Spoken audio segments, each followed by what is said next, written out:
got anything? Ren, is this just one of those days where you had opportunities, just didn't get the hit at the right time? Yeah, that was pretty much it. They walked us 10 times, and I think we had, 8 hits, 7, 8 hits. Just left 13 guys on base. It just felt like at any moment we had the right guys up. Just felt like somebody was going to get a big hit to open it up. But they played great. They made all the plays defensively today and did some things on offense. They only had 5 hits, but 3 homers, and solo homers don't beat you, but letting guys on for free before the homers is what beats you. Grant was kind of like totally hit or miss. Struck out 4. Looked really, good against those batters, but then, like you mentioned, hitting a couple in the walk really hurt him. Was that just up and down, just one of those days? I guess, there's so little room for error in college baseball. If you make a mistake, you try and throw a fastball away, and it ends up in the middle of the plate, and the guy hits a homer. That's the difference of 8.5 inches, and you're out there trying to pinpoint your pitches. And if you miss by 8.5 inches, you give up 4 runs. It's just very little room for error, like I said. And but solo homers don't beat you. Traxel gave up 2 homers yesterday, and we talked about how great he did. But he did great because he didn't let anybody on base before the homers. So you just have to attack hitters, and their hitters did a good job of when we made mistakes of smashing them on the other side of the fence.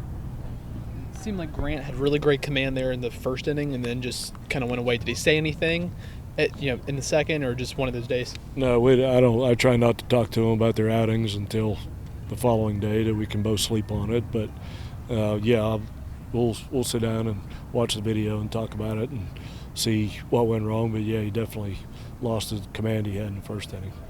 Coach, you obviously got the one game this week before Big 12 starts, but it would almost kind of seem like, I don't know, maybe today throw some questions, but it would almost seem like things are pretty solidified going into the Big 12 season for you as far as positions, rotations, and things like that. Yeah, can't help but like where we're at right now. We're playing great. We didn't play bad today. We just didn't throw as many strikes as we needed to, and they played great. So we're playing good. I would take where we're at right now 100 times out of 100 going into this week. So I love our team. I love where we're at right now. I think with our starting pitching, we have a chance to win every series that we play the rest of the season. So I think we have a midweek game. I'm not sure who we play this week, but y'all know? Marshall. Do we really? Dang, that might be a big game, huh? So, I would tell all the fans, if anybody watches these interviews, to we're putting a pretty good product on the field. We're fun to watch, and that's going to be a high-energy, high-intensity game, and that would be good for us to win that one going into next weekend.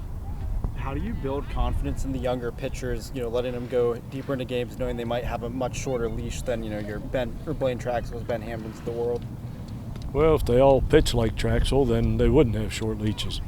So, we've got, when Hampton goes 7 innings and Traxel goes 9, there's a lot of really good pitchers in the bullpen that haven't got to pitch yet. So even on days when last weekend Siegel went out there and pitched 5 innings, gave up 1 hit, no walks, and we took him out because we needed the Porcos and the Maxiels and the Keegan Allens. We got to keep those guys fresh because we're going to need them down the stretch. So you don't ever want pitchers to go 10 days without pitching. So he's got a short leash just because of Hampton and Traxel, not because how he pitches. So we're just trying to get as many guys ready as we can. After seeing Porco today, obviously he's very unique with this frame, 6'8". Obviously just a freshman, but if you can kind of look into a crystal ball, what kind of potential do you see for him down the road? I mean, starter potential or? I say, his ceiling is really high. I'm not saying that because he's 6'9". Right. His ceiling needs to be really high for him to walk in that room. But he's got a chance to be outstanding. Maxiel, the big tall lefty that came in, has got a chance to be outstanding, and Carson Estridge and Gavin Van Kempen. We got a crop of freshman pitchers that I think the smallest one is 6'5", that all would be 2 years from now I'd be happy to have as weekend starters. So just for them to be good 2 years from now, they got to pitch a lot now. So we're getting them out there. They take their lumps. just like Alec Manoa did his freshman year, and Michael Grove and Nick Snyder and all those guys, and they just grow from it and get better from it. And then the second inning, bases loaded, that seemed to probably be the biggest opportunity for you guys. Surprised there at all that, you guys didn't, get another, at least one or two out of that? Or? Well, the laws of averages dictate that, JJ's hitting over 400, like 470, but that still means he makes more outs than he gets hits. If you're hitting 500, it's a coin flip. Right. And nobody hits 500, so nobody hits 1,000, so the law of averages dictates you just can't get a hit every time up. So, but right guy, right spot, yeah.